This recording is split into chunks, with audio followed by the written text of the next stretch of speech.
मेरे प्यारे भाई बंधुओं, आपको मेरा प्यार भरा नमस्कार है। आज मैं आपको एक बहुत प्यारी सी एक कथा सुनाऊंगी।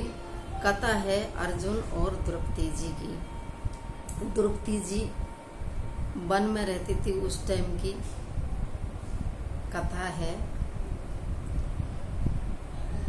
दुर्योधन द्वारा ऋषि जी को बुलाए, उनके साथ में और भी ऋषि आए, निमंत्रण देके भोजन कराने के लिए बुलाए।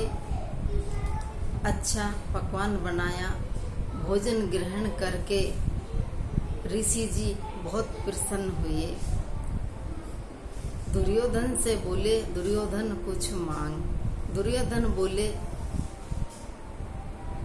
आप मैं मांगूंगा जो आप दोगे नहीं। ऋषि बोले, करे आप मांगो।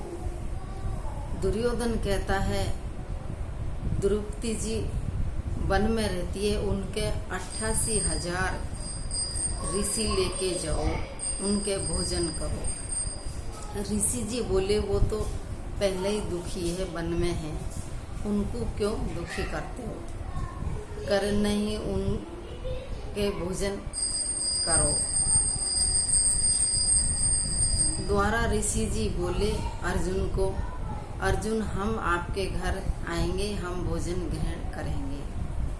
अर्जुन बोले ठीक है।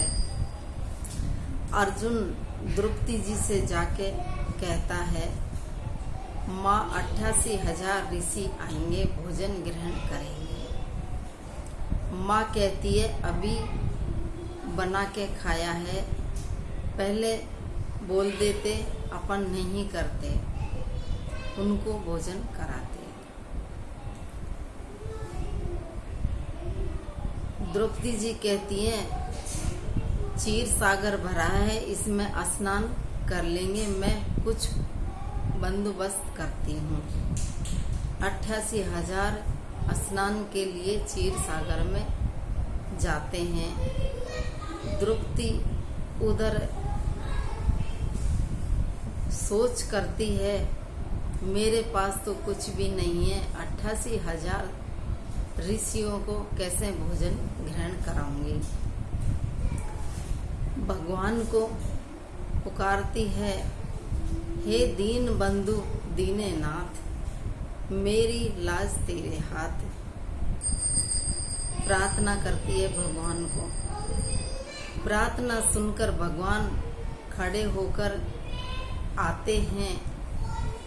रुक्मणी जी उनका हाथ पकड़ लेती है, भगवान से कहती है, भगवान आप कहाँ जा रहे हो? भगवान कहते हैं, मेरे भक्तों पे भीड़ पड़ी है, उनकी लाज बचानी है। रुक्मणी जी कहती है, आपके भक्तों पे तो हमेशा ही भीड़ पड़ती है, आप भोजन ग्रहण करके जाओ। भगवान कहते हैं, भोजन मैं वहीं करूँगा।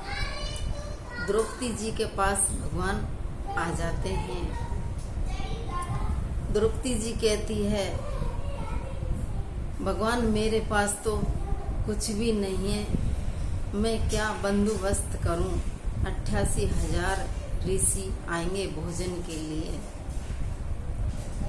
भगवान कहते हैं, भोजन तो हम भी करेंगे। द्रौपदी जी कहती हैं, मेरे पास तो कुछ भी नहीं है, अभी बर्तन साफ करके रखे हैं। भगवान कहते हैं, आपका पतीला लेकर आओ।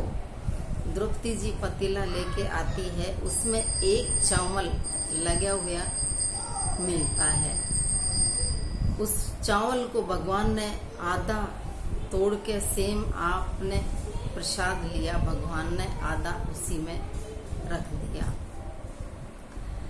आधा चावल भगवान ने प्रसादी में लिया, उससे सारा ऋषियों का पेट फुल हो गया, पेट भर गया।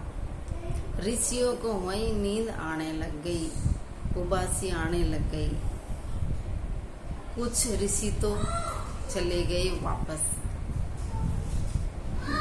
द्वारसा ऋषि जी बोले, द्रौपदी के घर नहीं जाएंगे, द्रौपदी जी श्राप दे देगी, उनके घर पे जाना पड़ेगा।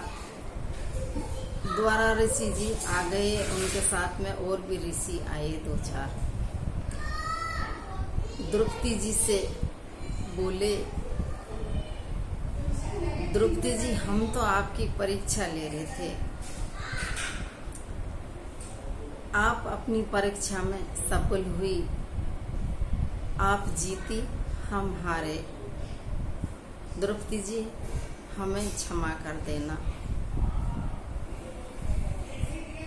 जहाँ भगवान सेम होते हैं लाज बचाने वाले, द्रौपदी जी की लाज भगवान ने बचाई। जैसे सबकी बचाना कहते कि संता क्यों कर, ताकि सबकी बचाना भगवान। बोलो कृष्ण भगवान की जय, द्रौपदी अर्जुन की जय।